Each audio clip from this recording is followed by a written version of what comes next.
Vocês vão entrar numa viagem agora que vai mudar todas as guerras de vocês. Tem uma mensagem que mexe muito com o meu coração, que é 2 Crônicas 20. É uma das palavras que eu carrego em relação a algo que eu tenho que fazer. E eu quero compartilhar com vocês. Eu não sei se você sabe, se você é um cristão e não tem uma palavra, um download carregado para você executar, tem alguma coisa errada com você. É como se você fosse um policial que não tem missão. E é só você ir lá e checar, tem alguma missão? Não, tem 15 mil na fila, pega uma. Quando você está a serviço de alguém, o que você tem que aprender é: eis-me aqui, me dá aí a missão que eu vou fazer. E algumas pessoas não entendem. Um cristão sem visão, ele é só religioso. Um cristão que tem uma missão, ele é vivo. O Senhor vai liberando os pacotes, as palavras, a unção. O Senhor vai liberando o que eu chamo de códigos. O Senhor vai liberando as conexões. O Senhor vai liberando os ambientes. O Senhor vai destravando tudo. E eu vou te ensinar a fazer um negócio hoje, que se às vezes um profeta não chegou em você e não falou: eis que Deus mandou você fazer tal coisa. Se não aconteceu isso, não tem problema. Você pode pegar a palavra e falar assim: ó, eu quero baixar um download aqui. Eu quero colocar a minha vida a serviço do reino.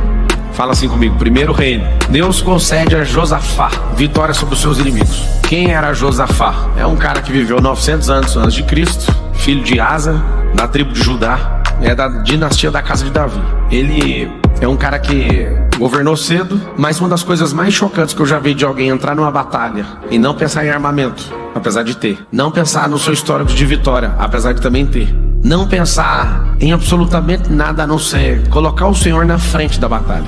E muitas vezes você não tem emocional para suportar a batalha que você está passando. Normal, você vai ficar fortinho. Às vezes você não tem a pressão espiritual para passar essa batalha. Também não tem problema, você vai ficar fortinho, você vai ter que treinar. Talvez você não tenha físico para suportar também. Por isso que tem gente que adoece no meio dos problemas, sim ou não? Tem gente que se você brigar com essa pessoa, ela adoece. Eu já fui assim, eu já fui. Aí tem alguns anos, tipo muitos anos, que eu não fico doente nem de resfriado.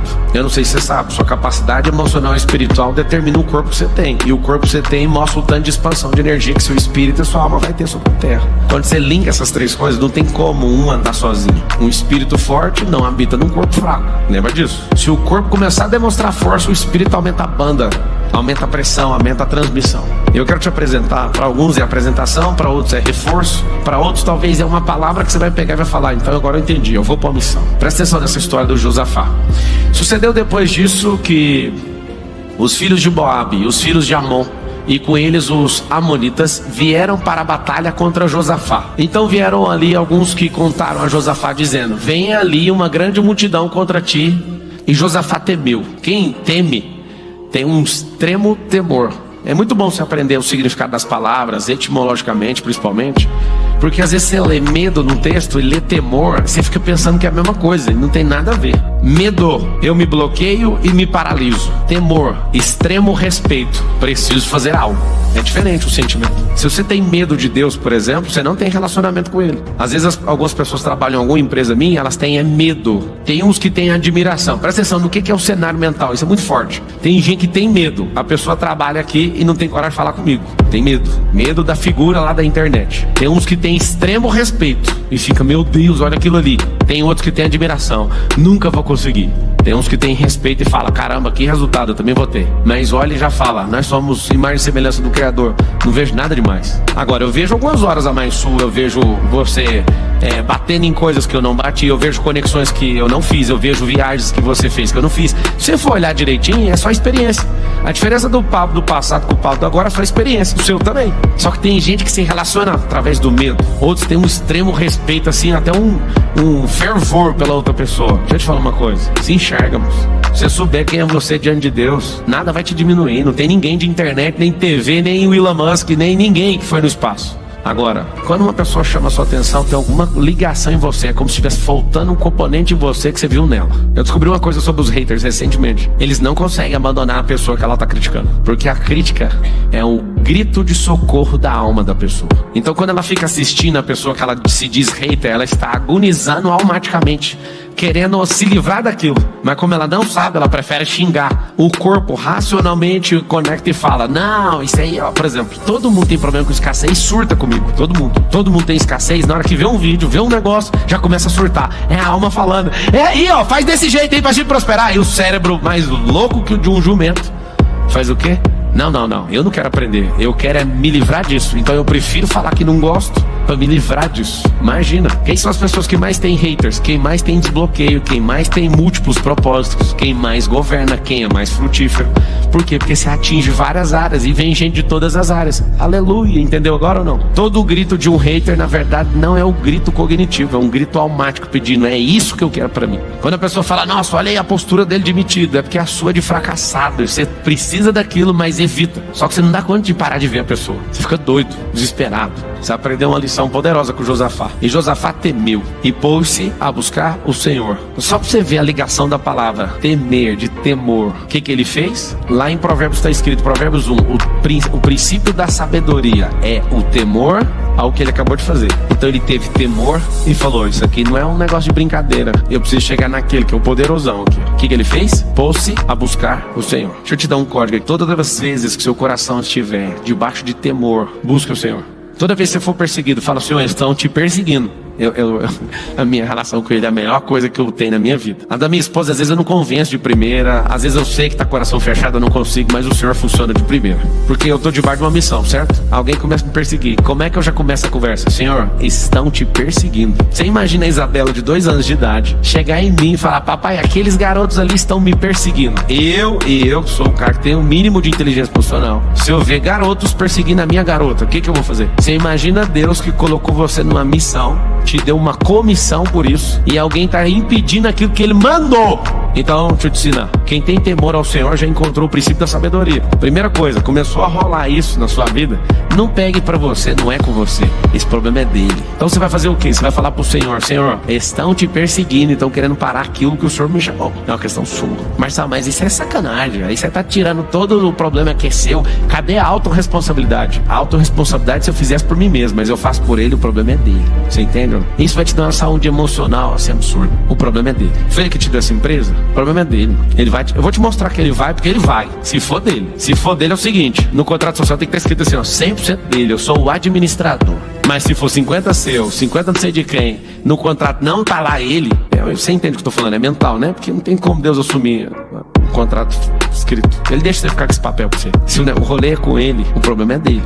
Eu vou te provar aqui. Então, na hora que esse cara temeu, Josafá, ele se pôs a buscar o Senhor e proclamou em jejum em todo o Judá. O que ele fez? Presta atenção numa frase: temor, busca e sensibilização. Escreve aí na internet: temor, busca e sensibilização. Você tá com temor? Busca o Senhor. Buscou o Senhor? Você entender, ouvir, ter clareza, precisa de sensibilização. Então, aquilo que você chama de oração, quando você tá jejuando, você percebeu que jeito que fica a oração? Chama oração intensificada. Você já percebeu sua cabeça, o tanto que ela perde as preocupações e começa a ter clareza? Então, e Josafá temeu e pôs-se a buscar o Senhor e proclamou o jejum em toda Judá. Por que ele proclamou o jejum em toda Judá? Ele estava buscando unidade. Uma das coisas mais importantes em tudo que você estiver envolvido é buscar unidade com todo mundo. E Judá reuniu-se para pedir socorro ao Senhor. De todas as cidades de Judá, eles vinham buscar o Senhor. E Josafá pôs-se em pé na congregação de Judá e Jerusalém, na casa do Senhor, diante do átrio novo. O átrio é o pátio. E disse: ó Senhor Deus dos nossos pais,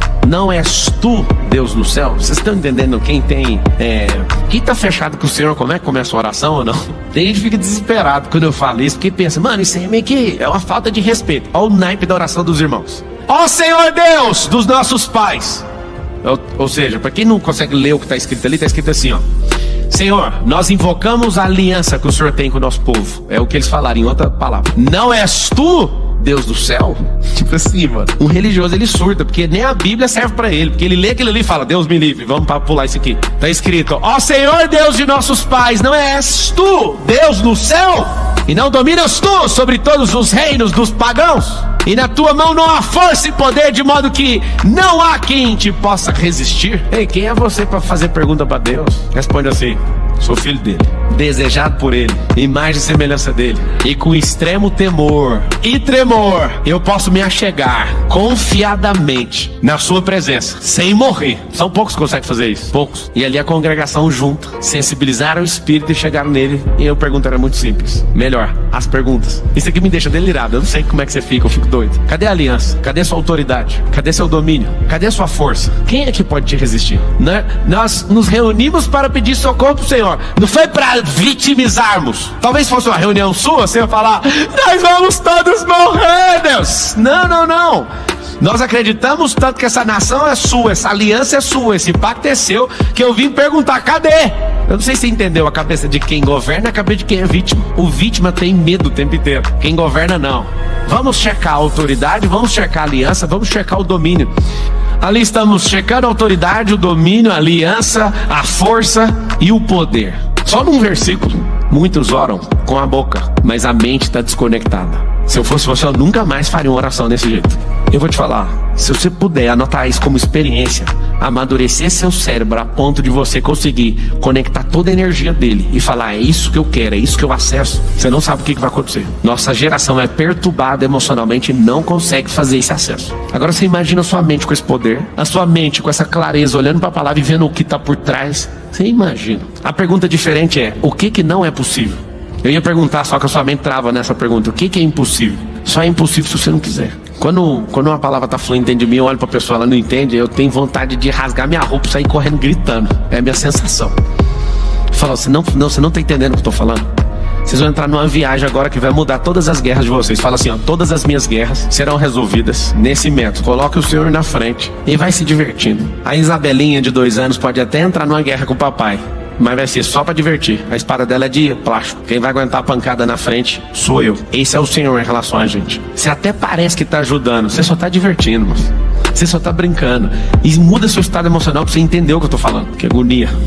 Não és tu, nosso Deus, que expulsastes, puxando o histórico de Deus, que expulsastes os habitantes dessa terra de diante do teu povo Israel, e deste para sempre a semente de teu amigo Abraão, e eles nela habitam e edificaram nela um santuário para o teu nome, dizendo, quando o mal nos sobrevier, como espada, juízo, ou peste, ou fome, nós nos pusermos de pé diante desta casa e na tua presença, pois o teu nome está nessa casa, e clamarmos a ti em nossa aflição, então tu ouvirás e nos socorrerás. E agora eis que os filhos de Amon e Moabe, primeira coisa que eu vou te ensinar para você acessar aqui, ó, invoca o Senhor naquilo que Ele é e naquilo que Ele já falou e prometeu. Depois você entra com a questão, ativa a largura da banda de energia. Primeiro é Ele, foi Ele que chamou. Vocês estão entendendo ou não? Depois você traz a questão, ó, você, não aguento mais ser perseguido, minha vida acabou. Aí Deus, vai direto no como, pode ir direto no como. Porque isso aí só alimenta demônio. Você tá jogando, não sei se você sabe, reclamar alimenta demônio. Não, Marcelo, eu nem acredito em demônio. Fique em paz, ele acredita em você, ele não sai do seu pé. Se você não acreditar, não vai mudar nada. Não és tu, nosso Deus. Aí já falei aqui, ó. E aqui, ó, eles fizeram uma oração tradicional que eles fazem na congregação. E agora eis que os filhos de Amon e Moabe, aí vou trazer a questão pro Senhor, dos montes de Seir, os quais tu não permitisses que Israel invadisse quando saíram da terra do Egito, mas desviaram-se deles e não os destruíram. Eis que vos digo, como eles nos recompensam ao virem nos expulsar da tua possessão, a qual tu nos deste em herança. Ó nosso Deus, tu não os julgarás? Aprende a fazer pergunta. Porque não temos qualquer poder contra esta grande companhia que vem contra nós. Tampouco sabemos o que fazer, mas os nossos olhos estão sobre ti. E todo Judá se pôs de pé diante do Senhor. Lembra desse negócio?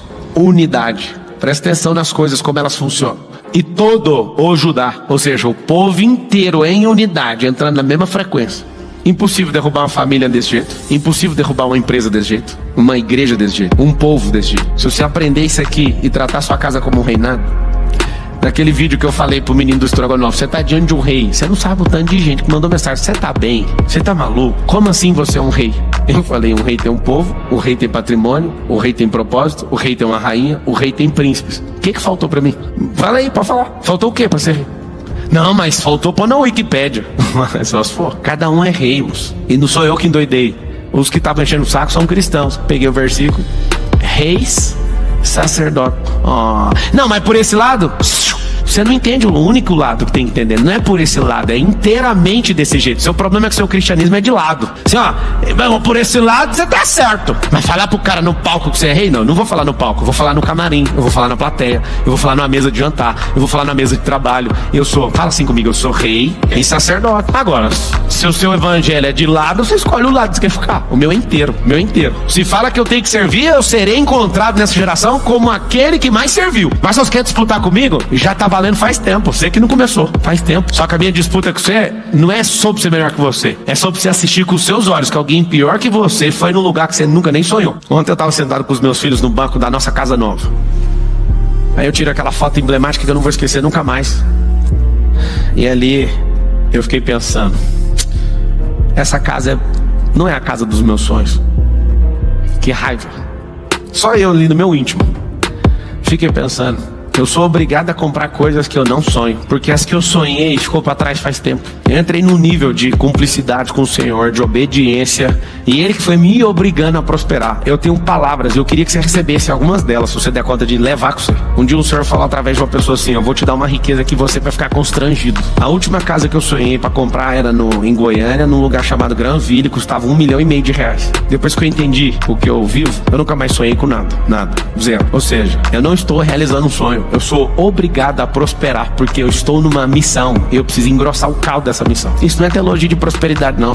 Isso é teologia de governo. Isso é teologia de entender que você é filho, só que você tem reinado e sacerdócio. Usar tudo que você tem para servir. Vocês estão entendendo o que eu tô falando? Não, não tá. Cognitivamente, seu cérebro tá aceitando. Entender quando você entra em linha, quando entra luz, esse negócio funciona. Entendimento é um dos frutos da sabedoria. Ninguém entende quando ouve, entende quando funciona. Fala aí, você nunca mais esquecer. Fala assim, eu só entendo quando funciona. Ou seja, quando você falar que entendeu algo que Deus colocou no seu coração, você já tem que estar em linha com aquilo. Senão você nem entendeu, porque esse é um fruto poderoso da sabedoria. Aí vem a parte que eu tava doido pra te mostrar. E todo Judá se pôs de pé diante do Senhor com seus pequenos e suas esposas e seus filhos. Tem que juntar todo mundo na unidade. Então veio o Espírito do Senhor no meio da congregação sobre Jaaziel, o filho de Zacarias, o filho de Benaia, o filho de Jeiel, Matanias, um levita dos filhos de Asaf. Levita é quem toca na congregação. E ele disse, ouve todo o Judá, e vós, habitantes de Jerusalém, e tu, rei Josafá, assim diz o Senhor a vós, não temais, nem vos amedronteis em razão desta grande multidão, porque a batalha não é vossa, mas de Deus.